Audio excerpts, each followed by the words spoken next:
बच्चों, आज हम सूरदास जी के जीवन को पढ़ेंगे। सूरदास जी ने अपने जीवन में कृष्ण लीला का इतना सुंदर वर्णन किया है कि हम लोग उनकी महिमा का जितना गान करें उतना कम है। हम उनकी महिमा का गान करने में भी असक्षम हो जाएंगे। वो जन्मांध अंधे थे, तब भी उन्होंने कितना सुंदर वर्णन श्री कृष्ण लीला का किया है, उसको कहते नहीं बनता कि कितना अच्छा वर्णन उन्होंने श्री कृष्ण का किया। श्री कृष्ण के बाल लीला से लेकर सभी लीलाओं का उन्होंने बहुत ही सुंदर वर्णन किया है। सूरदास जी के पद, सूरदास जी ने कृष्ण का बहुत ही सुंदर, कैसे वो माखन चोर रहे, कैसे गोपियां यशोदा माँ से कृष्ण की शिकायत लेकर आती हैं, उसका भी बहुत सुंदर वर्णन सूरदास जी ने अपने पदों में किया है। सूरदास जी का नाम कृष्ण भक्ति की सहस्त्र धारा को प्रभावित करने वाले भक्त कवियों में सर्वोपरि रहा है। हिंदी साहित्य में भगवान श्री कृष्ण के अनन्य उपासक थे सूरदास जी, और ब्रजभाषा के श्रेष्ठ कवि महात्मा सूरदास हिंदी साहित्य के सूर्य माने जाते थे। हिंदी कविता कामनी के इस कमनीयकांत के हिंदी भाषा को शब्द करने में भी उनका बहुत बड़ा योगदान रहा। ये वह अद्वितीय है जिसको गिना नहीं जा सकता। सूरदास हिंदी साहित्य में भक्ति काल के सगुण भक्ति शाखा के कृष्ण भक्ति उपासक के महान कवि रहे। सूरदास जी का जन्म 1478 ईस्वी में रौनकता गांव में हुआ था। यह गांव मथुरा आगरा मार्ग के किनारे स्थित था। कुछ विद्वानों का यह भी मत है कि सूर का जन्म सीही नामक गांव में एक निर्धन शाश्वत परिवार में हुआ था। बाद में वे आगरा और मथुरा के बीच गऊ घाट में आकर रहने लगे थे। सूरदास जी के पिता रामदास गायक थे। सूरदास जी के जन्मांध होने के विषय में मतभेद हैं। प्रारंभ में सूरदास जी आगरा के समीप गौघाट पर रहते थे। वहीं उनकी भेंट बल्लभाचार्य जी से हुई। वो उनके शिष्य बने। बल्लभाचार्य ने उनको पुष्टि मार्ग में दीक्षित करके कृष्ण लीला पद गाने का आदेश दिया। सूरदास जी की मृत्यु गोवर्धन पर्वत के निकट पारसोली गांव में 1580 ईस्वी में हुई थी। उन्होंने इतने सुंदर पद गाए कि आज तक कोई भी इस बात को सही तरीके से नहीं बता पाया कि वो जन्मान अंधे थे, क्योंकि उन्होंने श्री कृष्ण लीला का इतना सुंदर वर्णन अपने शब्दों में किया है कि आंख होने वाला व्यक्ति भी उसका वर्णन इतने सुंदर तरीके से नहीं कर सकता। अतफस ऊधो तुम तो हो अतिभागी, अपरस रहित सहे तगा ते नाही मन अनुरागी। प्रस्तुत पद में गोपियों के उद्धव के ज्ञान मार्ग और योग साधना को नकारते हुए उनके प्रेम संबंधी उदासीनता को लक्ष्य कर व्यंग किया। साथ ही भक्ति मार्ग में अपनी आस्था व्यक्त करते हुए उन्होंने कहा है, ये वृतांत उस समय का है जब श्री कृष्ण गोकुल छोड़ के मथुरा चले गए थे और उनकी इस व्यथा में गोपियां बहुत ही परेशान थी।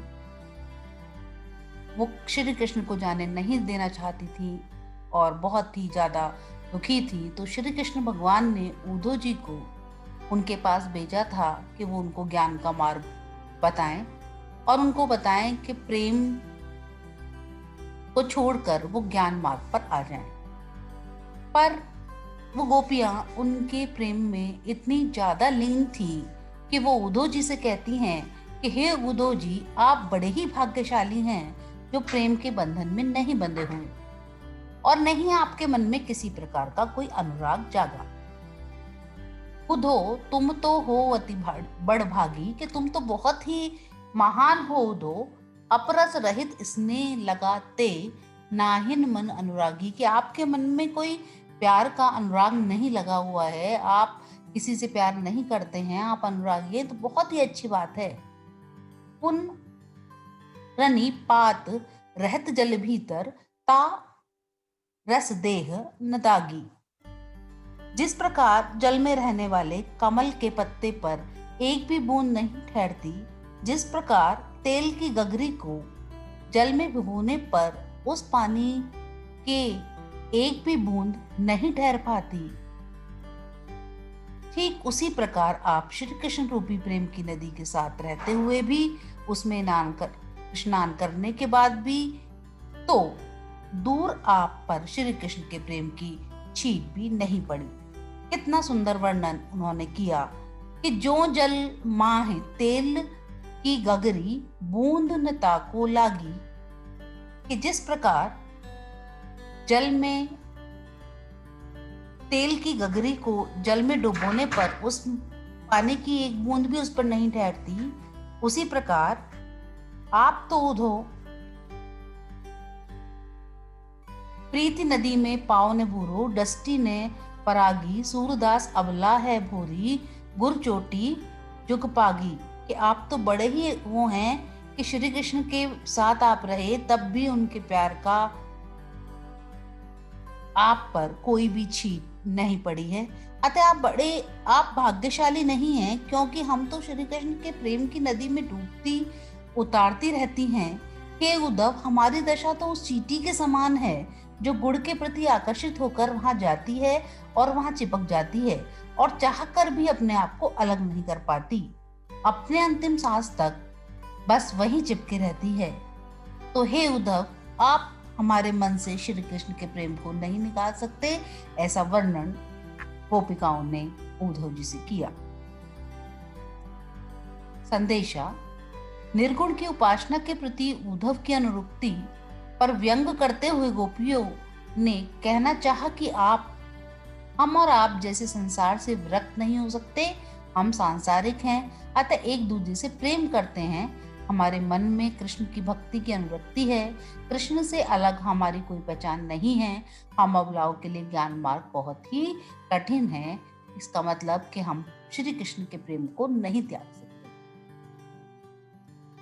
पद 2, मन ही मांझ रही, कहिए जाए कौन पे उद्धव, नाही परत कही। कृष्ण के मित्र उद्धव जी जब कृष्ण का संदेश सुनाते हैं कि वे नहीं आ सकते, तब गोपियों का हृदय मचल उठता है और अधीर होकर उद्धव से कहती हैं, हे उद्धव, हमारे मन की बात तो हमारे मन में ही रह गई। हम कृष्ण से बहुत कुछ कहना चाह रही थी, पर अब हम कैसे कह पाएंगी। कहिए जान कौन पे उद्धव, नहीं परत कहीं। कि हम तो कितना कुछ कृष्ण से कहना चाहते थे, पर अब कैसे कहें। अवधि असार आस आवन की, तन मन विधा रही। अब इन जोग संदेशो सुन सुनी, विरही विरही दही। चाहते हुती गुरानी जितही, ते उत ते धार बही। सूरदास अब धीर धरियो क्यों, मर ज्यादा ने लही। उनका कहने का ये था कि हे उद्धव जी, जो बात हम केवल और श्री कृष्ण से ही कहनी थी, उन बातों को किसी और से कहकर संदेश नहीं भेज सकती। श्री कृष्ण के जाते समय कहा था कि काम समाप्त करके वे जल्द ही लौटेंगे। हमारा तन और मन उनके वियोग में दुखी है, फिर भी हम उनके वापसी के समय का इंतजार कर रही थी। मन में बस एक ही आशा थी कि वे आएंगे तो हमारे सब दुखों को हर लेंगे। परंतु श्री कृष्ण ने हमारे ज्ञान योग का संदेश भेजकर हमें और भी दुखी कर दिया। हम तो पहले ही दुखी थी, संदेश ने तो हमें कहीं का नहीं छोड़ा। हे उद्धव जी, हमारे लिए ये विपदा की घड़ी है। ऐसे में हम कोई भी अपने रक्षक को आवाज लगाता है, पर हमारा दुर्भाग्य देखिए कि ऐसी घड़ी में जिसे हमें पुकारना चाहती थी, वही हमारे दुख का कारण बन गई है। हे उद्धव, प्रेम की मर्यादा की, प्रेम के बदले प्रेम ही दिया जाए, पर कृष्ण ने हमारे साथ छल किया है, उन्होंने मर्यादा का उल्लंघन किया है। अब हमारा धैर्य भी जवाब दे रहा है। उनका ये मानना था कि जितना प्रेम हम श्री कृष्ण करते थे, उसके बदले उनको उतना ही प्रेम हमारे साथ करना चाहिए था, पर उन्होंने इस मर्यादा का उल्लंघन किया। हमने उनसे प्रेम किया, उल्टा उन्होंने आपको हमें ज्ञान मार्ग करने के लिए यहाँ पर भेज दिया। दिशा, प्रेम का प्रसार बस प्रेम के आदान प्रदान से ही संभव है, और यही इसकी मर्यादा भी है। प्रेम के बदले योग का संदेश देकर श्री कृष्ण ने मर्यादा को तोड़ा, तो उन्हें ही जलीकट्टी सुननी पड़ी, और प्रेम के बदले योग का पाठ पढ़ाने वाले उद्धव जी को भी व्यंग और अपमान झेलना पड़ा। अतः किसी के प्रेम का अनादर करना अनुचित है। पद 3, हमारे हरि हारिल की लकड़ी, मन क्रम वचन नंद नंदन और यह दृढ़ करी पकरी, जागत सोवत स्वप्न दिवस निशी, कान कान जकरी, सुनत जोग लागत है ऐसो, जो करुई ककरी, सो तो व्याधि हमको ले आए, देखी सुनने करी, यह तो सूरत नहीं, ले सौंपो जिनकी मन चक्री। महादेव महाकवि सूरदासी द्वारा रचित सूर सागर के 5वें खंड से उद्धव इस पद में गोपियों ने उद्धव के योग संदेश के प्रति अरुचि दिखाते हुए कृष्ण के प्रति अपने अनन्य भक्ति को व्यक्त किया। गोपियां कहती हैं कि हे उद्धव, कृष्ण हमारे लिए हारिल पक्षी की लकड़ी की तरह है। जैसे हारिल पक्षी उड़ते वक्त अपने पैरों में कोई लकड़ी या तिनका थामे रहता है, उसी प्रकार उसे विश्वास होता है कि लकड़ी उसे गिरने नहीं देगी। ठीक उसी प्रकार कृष्ण भी हमारे जीवन के आधार हैं। हम मन और कर्म और वचन से नंद बाबा के पुत्र कृष्ण को अपना मान चुके हैं। अब तो सोते जागते और सपनों में दिन रात में हमें बस कृष्ण कृष्ण का जाप करते रहना है। हे उद्धव, हम कृष्ण की दीवानी गोपियां तो तुम्हारा यह योग संदेश कड़वी ककड़ी के समान त्याग लग रहा है। हमें तो कृष्ण प्रेम का रोग लग चुका है। अब हम तुम्हारे कहने का योग का रोग नहीं लगा सकते, क्योंकि हमने तो इसके बारे में कभी न सुना, न देखा, न भोगा है। हमारे लिए ज्ञान मार्ग सर्वथा अनजान है। अतः आप ऐसे लोगों को ये ज्ञान बांटिए जिनका मन चंचल है और किसी के प्रति आस्थावान नहीं है। इसका भाष्य यह है कि भक्ति और आस्था नितांत व्यक्तिगत भाव हैं। अतः इसके मार्ग और पद्धति का चुनाव भी व्यक्तिगत ही होता है। किसी पर अपने विचार थोपना या पद्धति को श्रेष्ठ कहना, अन्य को व्यर्थ बताना तर्कसंगत नहीं होता। प्रेम कोई व्यापार नहीं होता जिसमें हानि और लाभ की चिंता की जाए। प्रेम जब हो जाता है तो व्यक्ति उसमें मग्न हो जाता है। फिर उसको इस बात का चिंता नहीं रहती कि मुझे इससे हानि होगा या लाभ। वो प्रेम में लीन हो जाता है। पद 4, हरि है राजनीति पड़ी जाए, समझो बात कहत मधुकर के, समाचार सब पाए, एक अति चतुर होती पहले ही, अब गुरु ग्रंथ पढ़ाए, पड़ी बुद्धि जानी जो उनकी, जोग संदेश उठाए। दो लोग भले ही आगे के, पर हित डोलत धाये, अब अपने मन फेर पाइए, चलत जो होए चुराए। ते क्यों अनिति करे आपनो, जे और अनिति छुड़ाए, राज धर्म तो यही सूर, जो प्रजा न जाति सताए। उद्धव द्वारा कृष्ण के संदेश को सुनकर और उनके मनत्व को जानकर गोपियों को बहुत ही दुख हुआ। गोपियां बात करती हुई, व्यंग करती हुई कहती हैं, तो पहले से ही बहुत चतुर और चालाक थे। अब राजनीति के कारण से मथुरा गए हैं, तो शायद राजनीति शास्त्र में भी महारत हासिल कर ली है उन्होंने, और हमारे साथ राजनीति कर रहे हैं। वहां जाकर शायद ही उनकी बुद्धि बढ़ गई है। तभी तो वो हमारे सब कुछ जानते हुए भी हमारे पास उद्धव से योग का संदेश भेजा है। उद्धव जी का इसमें कोई दोष नहीं है। वे तो अगले जमाने के आदमी हैं और दूसरों के कल्याण और आनंद का अनुभव करते हैं। ये उद्धव जी, यदि कृष्ण ने हमसे दूर रहने का निर्णय ले ही लिया है तो हम भी कोई मरे नहीं जा रहे। आप जाकर कहिए कि वो मथुरा जाते वक्त श्री कृष्ण हमारा मन भी अपने साथ ले गए हैं और हमारा मन तो उन्हीं के साथ है, वह वापस कर दें। अत्याचारी का दमन कर प्रजा को अत्याचार से मुक्ति दिलाने के लिए मथुरा गए हैं, परंतु वहां जाकर वे स्वयं पर अत्याचार कर रहे हैं। कहिएगा कि एक अत्याचारी को कोई हक नहीं होता कि वो दूसरे अत्याचारी पर उंगली उठाए।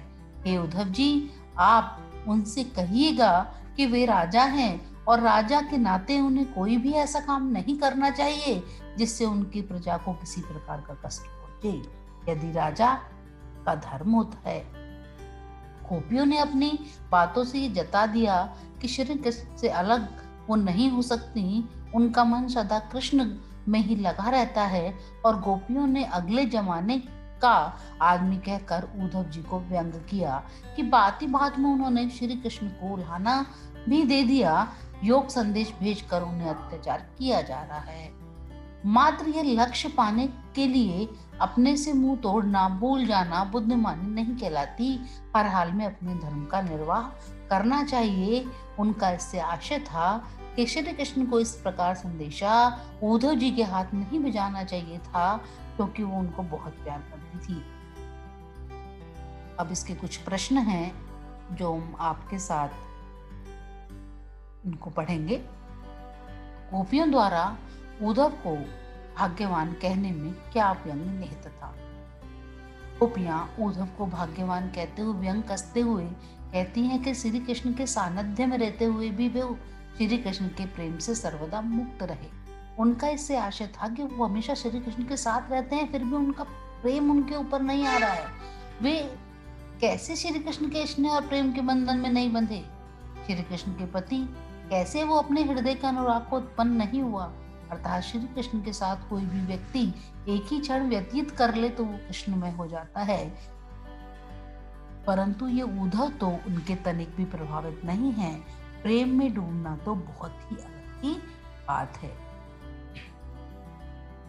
उद्धव के व्यवहार की तुलना किस किस से की है? गोपियों ने उद्धव के व्यवहार की तुलना निम्नलिखित उदाहरणों से की। गोपियों ने उद्धव के व्यवहार की तुलना कमल के पत्ते से की कि जो नदी के जल में रहते हुए भी जल के ऊपरी सतह पर तैरता रहता है, जल का प्रभाव उस पर नहीं पड़ता।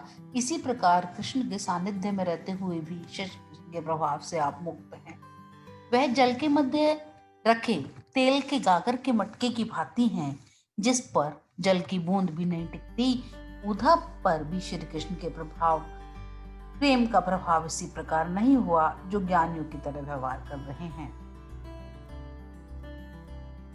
उनके माध्यम से उन्होंने उनको क्या उल्हाना दी है? गोपियों ने उदाहरणों के माध्यम से उद्धव को उल्हाना दिया कि कमल के पत्ते जो नदी के जल में रहते हुए भी जल के प्रभाव से मुक्त रहते हैं। जल के मध्य तेल की मटकी रख दी जाए तो वो पानी की बूंद पर नहीं टिक पाती। कड़वी ककड़ी को खा लिया जाए तो गले के नीचे नहीं उतरती। प्रेम नदी में पांव डुबाकर भी उद्धव उसका प्रभाव नहीं पा रहे हैं। उद्धव के द्वारा दिए गए योग संदेश ने गोपियों की विरह अग्नि में घी का काम कैसे किया? क्योंकि गोपियां इसी दिन से इंतजार में अपने जीवन के एक एक घड़ी को काट रही थी कि श्री कृष्ण जी हमसे मिलने का वादा करके गए हैं।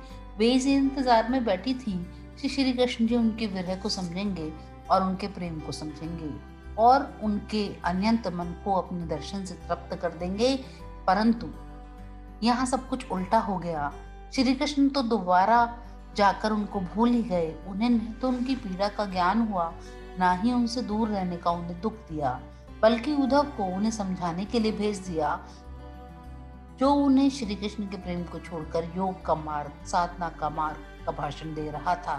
अतः उनके दुख को कम नहीं किया, अपितु हृदय में जलन की विरग्नि के घी का काम कर दिया और प्रज्वलित हो गई। इनका इसका इससे आशय है कि उनके मन को और भी अधिक दुख इस बात का हुआ कि वो लौट कर नहीं आए, और दूसरे उन्होंने योग संदेश को भेज दिया। मर्यादा न लही के माध्यम से कौन सी मर्यादा न रहने की बात की जा रही है। गोपियों ने अपने प्रेम को कभी किसी के सम्मुख प्रकट नहीं किया था। वे शांत भाव से श्री कृष्ण के लौटने की प्रतीक्षा कर रही थीं। कोई भी उनके दुख को नहीं समझ पा रहा था। वो चुप्पी लगाए अपने मर्यादाओं से लिपटी हुई इन वियोग को सहन कर रही थी कि श्री कृष्ण के से वो प्रेम करती थी। परंतु उद्धव के योग संदेश ने उनको उनकी मर्यादा को छोड़कर भूलने पर मजबूर कर दिया। अर्थात जो बात सिर्फ वही जानती थी वो सबको पता चल जाएगी।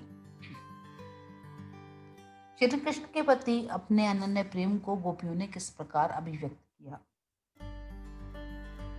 कृष्ण के प्रति अपने अनन्य प्रेम को निम्नलिखित उदाहरणों के द्वारा उन्होंने व्यक्त किया। उन्होंने स्वयं की तुलना चींटियों से की, श्री कृष्ण की तुलना गुड़ से की। जिस प्रकार अगर गुड़ पड़ा रहता है तो उस पर चींटियां चिपक जाती हैं, उसी प्रकार उस गुड़ की भांति जिस पर चींटियां चिपकी रहती हैं, वो भी श्री कृष्ण उस गुड़ की भांति कह रही हैं जिस पर चींटियां चिपकी रहती हैं। जैसे गुड़ पर चींटियां चिपकी रहती हैं, इसी प्रकार वो भी कृष्ण के प्रेम में उसी प्रकार उनसे चिपकी हुई हैं, कमेंट्स उनसे जुड़ी हुई हैं। उन्होंने स्वयं को हारिल की लकड़ी और श्री कृष्ण को लकड़ी की भांति बताया है।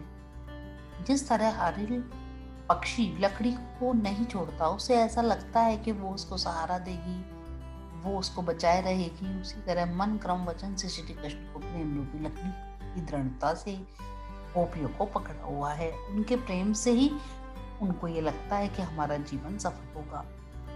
वह भी श्री कृष्ण के प्रेम में रात दिन सोते जागते सिर्फ श्री कृष्ण का नाम ही रटती रहती हैं। गोपियों ने उद्धव को योग की शिक्षा किन लोगों को देने की बात कही। गोपियों के अनुसार योग की शिक्षा उन्हीं लोगों को देनी चाहिए जिनकी इंद्रियां और मन उनके बस में रहते हैं। गोपियों के अनुसार उनकी इंद्रियां और मन तो श्री कृष्ण के साथ ही चले गए। जिस तरह से चक्री घूमती रहती है, उसी तरह उनका मन भी एक स्थान पर नहीं भटकता रहता है। परंतु गोपियों को योग की आवश्यकता ही नहीं है, क्योंकि उनका मन तो इंद्रियां कृष्ण के प्रेम रस में डूबी हुई हैं। वे इन सबको श्री कृष्ण में एकाग्र कर चुकी हैं, इसलिए उनको इस योग की आवश्यकता ही नहीं है। प्रस्तुत पदों के आधार पर गोपियों को योग साधना के प्रति दृष्टिकोण स्पष्ट करें। साधना के ज्ञान को निरर्थक बताया गया है। यह ज्ञान गोपियों के अनुसार अव्यावहारिक और अनुयुक्त है। उनके अनुसार यह ज्ञान उनकी कड़वी ककड़ी के समान है, जिसे निगलना बड़ा ही मुश्किल है। सूरदास जी गोपियों के माध्यम से आके कहते हैं कि ये एक बीमारी है, वो भी ऐसा ही रोग जिसके बारे में उन्होंने पहले कभी न सुना न कभी देखा, इसलिए उन्हें इस ज्ञान की आवश्यकता नहीं है। उन्हें योग का आश्रय तभी लेना पड़ेगा जब उनका चित्त एक नहीं होगा, परंतु कृष्ण में होकर वो योग शिक्षा को उनके अनुपयोगी बताया। उनके अनुसार कृष्ण के प्रति एकाग्र भाव से भक्ति करने वाला के योग की जरूरत नहीं है। गोपियों के अनुसार राजा का धर्म क्या होना चाहिए। अनुसार राजा का धर्म उसकी प्रजा की हर तरह से रक्षा करना होता है तथा नीति से राजधर्म का पालन करना होता है। एक राजा तभी अच्छा कहलाता है जब वो अपनी अनीति का साथ न देकर नीति का साथ दे।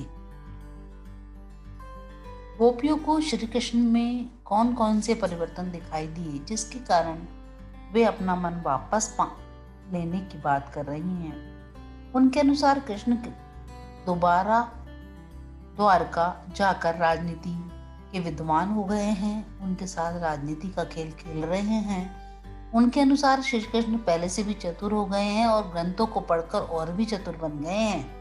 द्वारिका जाकर तो उनका मन बहुत ही बढ़ गया है, जिसके कारण गोपियों से मिलने के स्थान पर योग शिक्षा देने के लिए उन्होंने उद्धव को भेज दिया। श्री कृष्ण के इस कदम से उनका हृदय बहुत ही आहत हो चुका है। अब वो अपनी कोशिश के अनुराग में वापस लेना चाहती हैं। माखन चोर कन्हैया उनके अनुसार दोपहर के समय घर को खाली जान श्री कृष्ण अपने मित्र आते हैं। वे सीके पर रखी हुई दही और मक्खन स्वयं ही खाते हैं और अपने मित्रों और सखाओं को भी खिलाते हैं, और जो बच जाता है उसे जमीन पर गिरा देते हैं। कृष्ण की चोरी के कारण रोज गोरस का नुकसान हो रहा है। तुमने कैसे शैतान पुत्र को जन्म दिया है? ऐसी गोपियां रोज यशोदा के पास माखन चोर की शिकायत लेकर आती हैं। कितना अच्छा अनुभव इस अध्याय से हम लोगों को हुआ कि माखन चोर सभी के साथ माखन चुराकर कैसे माँ की गोद में सोकर इतना सुंदर उनका व्यक्तित्व है कि उनको देख लेने से ही मन इतना मुग्ध हो जाता है कि ऐसे लगता है कि हम सब भी कृष्ण के मोह में